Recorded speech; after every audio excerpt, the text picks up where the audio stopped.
இது ஒரு யூஏ கிடைச்சா நல்லா இருக்கும்ல அப்படின்னு சொன்னா நான் சொன்னேன் நல்லா இருக்காது. ஏ சர்டிஃபிகேட் தான் கிடைக்கணும். ஏன்னா இது இது இந்த கான்செப்டாவே அடல்ட் தான். ஏன்னா நீங்க கில் ஃப்ரீயா தியேட்டர்ல உட்காந்து பார்க்கலாம். அப்புறமேட்டு நாளைக்கு வந்து என்ன திட்டக்கூடாது, என்னடா இந்த மாதிரிலாம் படம் எடுக்கிறீங்க, இந்த மாதிரிலாம் படம் ரிலீஸ் பண்றீங்கலாம் சொல்லக்கூடாது. சார் அவர்கள் தேங்க்யூ. வணக்கம், எல்லாருக்கும் வணக்கம். Happy women's day.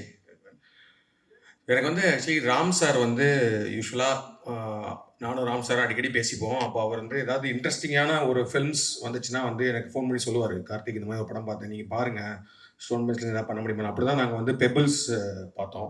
கூழாங்கல் ஒரு தடவை பார்த்துட்டு நானும் கார்த்திக் தான் உட்காந்து ஆஃபீஸில் பார்த்துட்டு ரொம்ப பிடிச்சிருந்துச்சு அந்த படம். பட் அந்த படம் நம்ம ஸ்டோன் பெஞ்ச் ப்ரெசென்ட் பண்ணலாமெல்லாம் பேசினோம். பட் அது மாதிரி நடக்கலை. அதுக்கப்புறம் அது வந்து விக்னேஷ் சிவன் கம்பெனி இது பண்ணாங்க.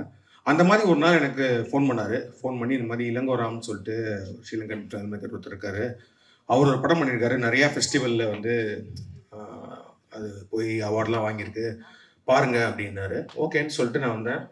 அந்த படம் ரைட்டில் வந்து பெண்ட் இன் த காஃபின் அப்படின்னு இருந்துச்சு. நான் அது ஃபெஸ்டிவல் படம்லாம் போயிருக்கேன்னா நான் வந்து ஏதோ ஒரு பயங்கரமாக சில்ட்ரன் ஆஃப் ஹெவன் மாதிரி ஏதோ ஒரு படம் அப்படின்ற மாதிரி நாங்கள் ஆஃபீஸில் உட்காந்து பார்த்தோம்.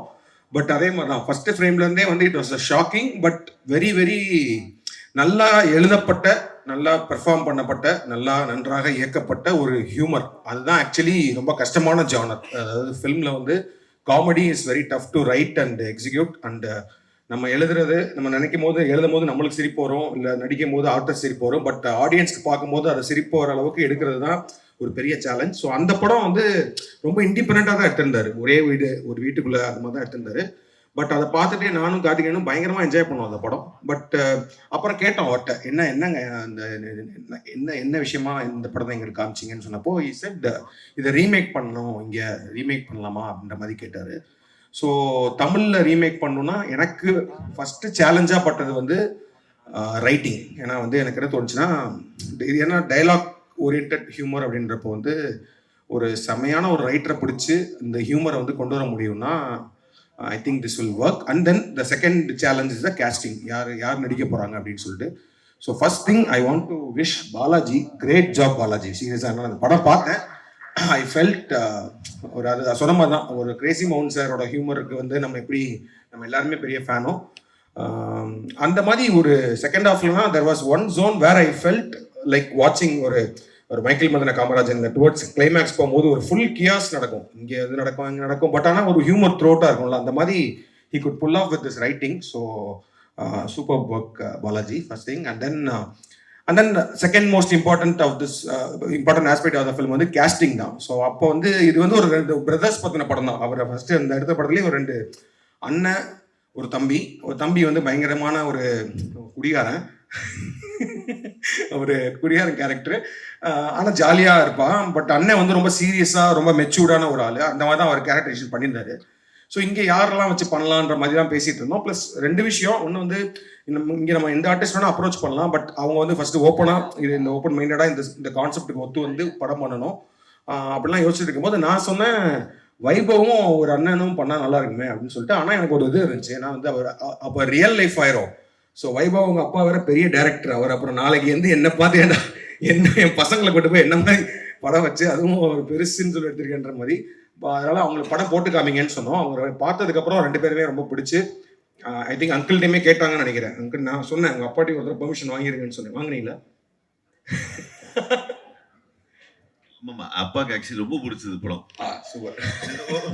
ஒரே நிமிஷம், ஆக்சுவலி கருணா அவர் பத்தி மறந்துட்டேன். அவர் தான் சொன்னார் இப்போ ஆக்சுவலி ரூம்ல, நீங்க எல்லாரோட சேர்த்து சொல்லாதீங்க, தெலுங்குல இப்போ பெரிய ஆள் நான், ஆனால் நான் நடுவில் பிரேக் பண்ணி சொல்லுங்கன்னாரு. தேங்க்யூ கருணா சொல்லிட்டேன் நான். அதே மாதிரி ஸோ நான் சொன்னேன் அங்கிள்டையும் பெர்மிஷன் வாங்கிக்கோங்க அப்படின்னு சொல்லி. வந்ததுக்கப்புறம் ஒன்ஸ் தேவர் ஆன் போர்ட், அதுக்கப்புறம் நான் வந்து என்னோட ஃபிலிம் போயிட்டேன், ரெட்ரோ ஸ்கிரிப்டிங் இப்போ ஷூட்டிங் அப்படின்னு போயிட்டேன். ஸோ அப்போ வந்து இவங்க ஷூட்டிங் போனாங்க, அது எல்லாமே தெரியும். ஸோ அப்பப்போ நான் கார்த்திகிட்ட கேட்டுட்டு இருப்பேன், எப்படி வந்துட்டு இருக்குன்னு, நல்லா வந்துட்டு இருக்குன்ற மாதிரி சொல்லிட்டே இருந்தாங்க. அப்போது ரீசெண்டாக தான் படம் பார்த்தேன். ஐ நோ தட் இந்த கேஸ்டிங்கே ரொம்ப ரொம்ப இன்ட்ரெஸ்டிங்கான கேரக்டர்ஸ் எல்லாருமே நிறைய ஆர்டிஸ்ட்லாம் பண்ணுறாங்கன்னு. பட் ரீசெண்டாக ஒரு ரஃப் கட் பார்த்தோம். I felt very very happy that we have took this film and produced it in Tamil, and I'm sure because it was matured ஒரு adult content தான், but still it's a very relatable ஒரு funeral comedy. அந்த மாதிரி நிறைய விஷயங்கள்ல அவங்க சொன்ன மாதிரி 18 வயசுக்கு மேலே இருக்க யாரும் குடும்பத்தோடு சேர்ந்து உட்காந்து பார்க்குற மாதிரி ஒரு படம். என்னன்னா நல்ல செம்ம பர்ஃபார்மர்ஸ்லாம் இருக்காங்க. இந்த ஆர்டர்லேயே சொல்லிடுறேன். தனலட்சுமி அம்மாலாம் வந்து சூப்பராக பண்ணியிருக்காங்க. ஏன்னா நாட் ஜஸ்ட் இந்த படத்தில் என்ன நான் வந்து ஹைலைட்டாக பார்த்தேன்னா, அப்பார்ட் ஃப்ரம் த ஹியூமர், ஒரு செம எமோஷன் ஒன்று த்ரூ அவுட் த ஃபில்ம் இருக்கும். அதாவது வந்து ஒருத்தர் இறந்துட்டாரு, அவருக்கும் அவர் ஒய்ஃபுக்குமான ஒரு ரிலேஷன்ஷிப்பு, அவருக்கும் அவர் பசங்களுக்குமான ரிலேஷன்ஷிப்பு, அப்புறம் வாட் தே மிஸ், அதாவது அவங்க அப்பா உயிரோடு இருக்கிற போது அவங்க பேச முடியாத சில விஷயங்கள்லாம் அவங்க ஒரு சீன்லாம் இருக்கும். டக்குன்னு பயங்கர ஜாலியாக போயிட்டு இருக்க படத்தில் ஒரு செம எமோஷனல் சீனில் வைபவ் அண்ட் சுனில் 2 பேருமே கலக்கியிருந்தாங்க. சூப்பராக இருந்துச்சு. அண்ட் தென் ஸோ அந்த மாதிரி ஒரு இம்பார்ட்டண்டான கேரக்டர் தனலட்சுமி மேடம்க்கு அவங்க ரொம்ப சூப்பராக பண்ணியிருந்தாங்க. அதாவது வந்து அந்த அவமானம், அந்த விஷயங்கள், ஆனாலும் புருஷனை விட்டு கொடுக்காத ஒரு தன்மை, அதுக்கு நடுவில் ஹியூமர், எல்லாத்தையுமே வந்து சூப்பராக கேரி பண்ணியிருந்தாங்க.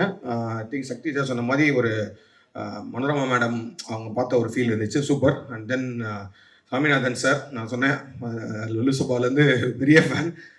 இந்த படத்தில் ரொம்ப என்ஜாய் பண்ணேன் சார் உங்களோட பர்ஃபார்மன்ஸு. ஏன்னா அவர் தெரியும், பயங்கரமான ஆர்டிஸ்ட்டு, எல்லாமே தெரியும். இந்த படத்தில் ஒரு சீன் வரும், ஒன்றுமே இல்லை, ஒரு ரிங்டோன் ப்ளே ஆகும், அதுக்கு ஒரு ரியாக்ஷன் கொடுப்பாரு அவர். நான் பயங்கரமாக சிரிச்சுட்டு இருந்தேன் ஒரு 3 நிமிஷத்துக்கு. அது அந்த மாதிரி விஷயங்கள்லாம் I think he can pull off. அது அண்ட் அப்பா அவர் அதான் சொல்கிற மாதிரி மோர் தென் 100 ஃபிலிம்ஸ் நடிச்சிட்டு இருக்காரு. ஸோ அவருக்கு வந்து நடிப்போட தாகம் வந்து பயங்கரமாக இருக்குது. ஸோ அதனால் நிறையா படங்கள் நடிச்சிட்டே இருப்பார். அதே மாதிரி நாங்கள் ஸ்டோன் பெஞ்சில் படம் பண்ணுறனாலும் சொல்லுவார், என்னடா இந்த படத்தில் எனக்கு என்ன ரோலு அப்படின்லாம் சொல்லுவார். நான் சொல்லுவேன், நீங்கள் டேரக்டரை பார்த்துக்கோங்க அப்படின்னு சொல்லுவேன். இந்த படத்தில் கேட்டார். நான் சொன்னேன், போய் ஒரு தடவை அவரை பார்த்துட்டு நீங்கள் கதை கேட்டுக்கோங்க, அப்புறமேட்டு நாளைக்கு வந்து என்ன திட்டக்கூடாது, என்னடா இந்த மாதிரிலாம் படம் எடுக்கிறீங்க, இந்த மாதிரிலாம் படம் ரிலீஸ் பண்ணுறீங்கலாம் சொல்லக்கூடாது, நீங்கள் போய் கதை பார்த்து அவர்கிட்ட கேட்டுக்கோங்க. ஏன்னா அவர் சொன்னார் ஒரு ரோல் இருக்குது அப்படின்னாரு. அண்ட் நிஜமாவே அவர் சொன்ன மாதிரி ஆக்சுவலி என் படங்களில் மற்ற படங்களில் நடித்ததை விட இந்த படத்தில் எனக்கு அவரோட பர்ஃபார்மன்ஸ் ரொம்ப பிடிச்சிருந்துச்சு. சூப்பராக பண்ணியிருந்தாரு. அந்த ஹியூமர் செமையாக வந்துருந்துச்சு. அண்ட் கருணா வந்து எனக்கு, நான் ஷார்ட் ஃபிலிம் டைம்லேருந்து we have been working together. But I think stone பெஞ்சில் ஃபஸ்ட்டு ஃபில்மா நீங்கள் சொல்லும் போது தான் தெரியுது, ரொம்ப நிறையா படம் பண்ணிட்டீங்க இந்த மாதிரி. ஸோ ஸ்டோன் பெஞ்ச் ப்ரொடக்ஷனில் ஃபஸ்ட்டு ஃபிலிம் கருணாவும் சொல்லவே வேணாம். கருணாக்கு வந்து இந்த ரோல்லாம் ஒரு கேக் வாக் மாதிரி ஒரு ஷார்ட் டைம் தான். ஆனால் கருணா கம்பேரிட்டிவ்லி ஒரு ஷார்ட் டைம் தான் வருவார். பட் ஸ்டில் அந்த ஷார்ட் டைமில், ஷார்ட் ஸ்க்ரீன் ஸ்பேஸில் he has pulled off something extraordinary. And Kingsley sir, அவர் என்ட்ரியே வந்து எல்லா படங்கள்லையுமே அவரோட என்ட்ரியே பயங்கர ஹியூமரஸாக இருக்குது. அண்ட் இந்த படத்தில் there is lot of moments where அவர் கிங்ஸ்லிக்கும் வைபவுக்கும் நடக்கிற சில விஷயங்கள்லாம் ரொம்ப சூப்பராகவே இருந்துச்சு. அண்ட் எனக்கு படத்தில் மோஸ்ட் ஃபேவரட் ஆர்டிஸ்ட் வந்து முனிஷ்காந்த் அவரோட இது. ஸோ அவர் வந்து என்னன்னா, ஒவ்வொரு படத்துலையும் ஒரு ஹைலைட்டான விஷயங்கள் செகண்ட் ஹாஃபில் என்ட்ரி ஆகும்ல, அந்த மாதிரி வந்து செகண்ட் ஹாஃபில் தான் இவர் என்ட்ரி ஆவார். எனக்கு அவர் என்ட்ரி ஆனதுலேருந்து எனக்கு படம் வேற மாதிரி ஒரு ஹிட் ஆச்சு. அதாவது வந்து ஒரு ஊர் சைடு நடக்கிற ஒரு பயங்கரமான ஒரு ஹியூமரில் அவர் அந்த பெர்ஃபார்ம் பண்ண விதம் வந்து அது ரொம்ப அதை கிரவுண்டடாக ஆக்குச்சு. அந்த படத்தையே வந்து ரொம்ப கிரவுண்டடாக, அவர் சொல்கிற மாதிரி ஒரு தஞ்சாவூர் பக்கத்தில் ஒரு வில்லேஜ் நடக்கிற மாதிரி மாற்றுறதுக்கு அவரோட கேரக்டர்ஸ் ரொம்ப முக்கியம். சூப்பராக பண்ணியிருந்தாரு. And Niharika, I seen lot of YouTube and Insta videos and all. இதுலேயும் சூப்பராக பண்ணியிருந்தீங்க ஆஸ் அன் கேரக்டர். பிகாஸ் அவங்களுக்கும் சொல்கிற மாதிரி வந்து அவங்களுக்கு கிடைக்கிற அந்த ஒரு சின்ன ஸ்க்ரீன் ஸ்பேஸில் அந்த ஹியூமர் கொஞ்ச நேரத்தில் வரணுன்றப்போ ரொம்ப சூப்பராக இருந்துச்சு. அண்ட் ஈவன் சாந்தினி அவங்களும் சூப்பராக பண்ணியிருந்தாங்க. அண்ட் பாலசரவணன், ஏன்னா நான் பெரிய ஃபேன் அவருக்குமே. நிறைய படங்களில் சூப்பராக பண்ணிட்டு இருப்பாரு. நான் அவர் கூட ஒர்க் பண்ணணும்னு சொல்லிட்டு 2-3 படங்கள் ஆடிஷன் XXக்கு தான் வந்து ஃபைனல் வரைக்கும் போனோம். பட் ஏஜ் குரூப்பாக கொஞ்சம் ரொம்ப சின்ன பையனாக இருக்காருன்றனால சத்யன் சார் போனோம். பட் இதில் சூப்பராக பண்ணியிருக்காரு. So all the cast was extraordinary. And Vaibhav சூப்பராக பண்ணியிருந்தீங்க. வைபவ் அண்ட் சுனில் 2 பேருமே வந்து சொன்ன மாதிரி ஜஸ்ட் ஒரு டைலாக் ஹியூமர் அந்த மாதிரி மட்டும் இல்லாமல் ஒரு பயங்கர எமோஷ்னலாகவும் சில சீன் இருக்குது. அதெல்லாம் சுனில்லாம் பயங்கரமாக பண்ணியிருக்காரு. அவர் அதான் பாருங்க, ப்ரெஸ் மீட் கூட வரல அவர். அந்தளவுக்கு பெரிய ஆளாட்டாரு. So I think I told everyone. And so கார்த்திகேயனும் இப்போ இந்த மாதிரி நடிக்க ஆரம்பிச்சிட்டாரு. இப்போ வந்து apart from being producer, he has become ஒரு மெயின் ஸ்ட்ரீம் ஆக்டராக வந்துருவார் சீக்கிரமே. தெரிஞ்ச பெருசுலேயே ஒரு இன்ட்ரெஸ்டிங்கான ரோல், ரெட்ரோலையுமே ஒரு இன்ட்ரெஸ்டிங்கான ரோல் பண்ணியிருக்காரு. ஸோ சீக்கிரம் I think he'll also be ஒரு actor. And thank you Shakti sir always. ஏன்னா நாங்கள் வந்து ஃபஸ்ட்டு இந்த சோலான்னு ஒரு ஃபிலிம் வந்து மலையாளம் வந்துட்டு இவர்கிட்ட காமிச்சிட்டு சார் இதை நாங்கள் பண்ணலான் இருக்கோம் அப்படின்னா, எதுக்கு சார் பண்ணுறீங்க அப்படின்னு கேட்டார் என்கிட்ட. என்ன சார் ஆச்சு அப்படின்னாரு. இல்லை சார் அந்த படம் ரொம்ப பிடிச்சிருக்கு, பட் இல்லை சார் ஆனால் தேட்டரில் போகாது சார்னாரு. பரவாயில்ல சார் பண்ணலாம் அப்படின்னா, அப்போலேருந்து he is having one good connection. Okay, இவங்க படம் வந்து இந்த மாதிரி ஒரு படங்கள் பண்ணி அதை பண்ணுன்ற மாதிரி சொல்கிறாங்க. பட் ஆனால் எனக்கு ரொம்ப பிடிச்ச படம். பட் அது ஆனால் ரிலீஸ் பண்ண முடியல. நாங்கள் அந்த ரைட்ஸ்லாம் வாங்கினோம் இங்கே. பட் ஆனால் அந்த இன்னும் ரிலீஸ் பண்ண முடியல. அதுக்கப்புறம் எப்போனாலும் வந்து we will go. I think Charlie 777 பண்ணோம். சார்லி 777 ஒரு ரொம்ப ஒரு பியூட்டிஃபுல்லான ஒரு ஃபிலிம். அந்த படமே ரொம்ப நல்லா போச்சு. ஸோ திஸ் டைம் வித் பெருசு நாங்கள் சக்தி ஃபிலிம் ஃபேக்ட்ரியோட சக்தி சாரோட கோஆர்டினேட் பண்ணுறது, அவர் ரிலீஸ் பண்ணுறது we are very happy because I am sure this film will be a big success நினைக்கிறேன். கண்டிப்பாக இந்த படத்தை வந்து எல்லாருமே வந்து ஒரு ஜாலியான மைண்ட் செட்டில் எந்த விதமான ஒரு பேகேஜஸும் இல்லாமல் வந்து பார்க்கலாம். And it's very very well written and well made film and great job Ilango and whole team, whole technical team, cast and crew, everyone. And thank you everyone, thank you present media. இந்த படத்தை support பண்ணுங்கள். I'm sure this film will connect to the audience and we are hoping for big success. Thank you.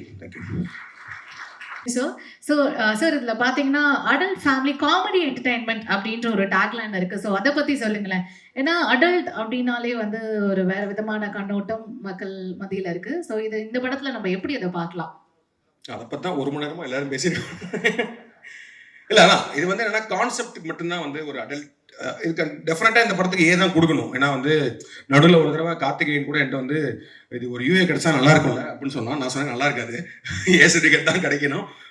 ஏன்னா இது இந்த கான்செப்டாகவே adult தான். ஏன்னா நீங்கள் kill ஃப்ரீயாக தேட்டரில் உட்காந்து பார்க்கலாம். இப்போ வந்து நீங்கள் வந்து ஒரு 18 வயசு கீழே பசங்களை, சின்ன பசங்களை கூட்டு போனீங்கன்னா you won't be able to enjoy the film. But ஆனால் வந்து ஒரு அபவ் 18 இயர்ஸ் நீங்கள் வந்து ஃபேமிலியாக உங்கள் ஒய்ஃபோட, கேர்ள் ஃப்ரெண்டோட, அப்பாவோட, என்ன அப்பா நடிக்கவே செஞ்சிருக்காரு, ஸோ அவர் படம் பார்க்க, ஸோ அதனால வந்து அப்படி போய் நீங்கள் உட்காந்து படம் பார்த்தீங்கன்னா you will enjoy the humour. ஏன்னா அந்த படத்தில் அவர் சொல்கிற மாதிரி பிகினிங்கில் தான் அந்த ஃபர்ஸ்ட் அந்த பிகினிங்லேயே அந்த ஒரு ஷாக் வேல்யூவோட ஒரு விஷயம் ஒன்று வந்துடும். பட் அதுக்கப்புறமேட்டு பார்த்தீங்கன்னா இட்ஸ் லைக் அ ப்ராப்பர், நான் சொன்ன மாதிரி ஒரு மைக்கேல் மதுரை காமராஜன் மாதிரி ஒரு what ever classic humour films மாதிரி ஒரு சூப்பராக ட்ரீட் பண்ணி அதை சக்ஸஸ்ஃபுல்லாக பண்ணியிருக்காங்க. ஸோ அதனால this film is an adult clean family adult entertainment சொல்லுவோம். கண்டிப்பாக வந்து குடும்பத்தோட போய் சிரிக்க வந்து நாங்களாம் ரெடியாக இருக்கலாம். எஸ், குடும்பத்தோட படம் வாட்ச் பண்ணி சிரிக்க நாங்க எல்லாரும் ரெடியா இருக்கோம். ஒரு லாஃப் ரேட்டா இருக்கும் படம். கண்டிப்பா sir. Thank you. And retro மூவியும் எப்படி போயிட்டு இருக்கு சார்? நல்லா போயிட்டு இருக்கு. May 1st release and working on the post production. Super sir. வாழ்த்துக்கள், ஒரு பெரிய வாழ்த்துக்கள். நன்றி. Thank you. Thank you.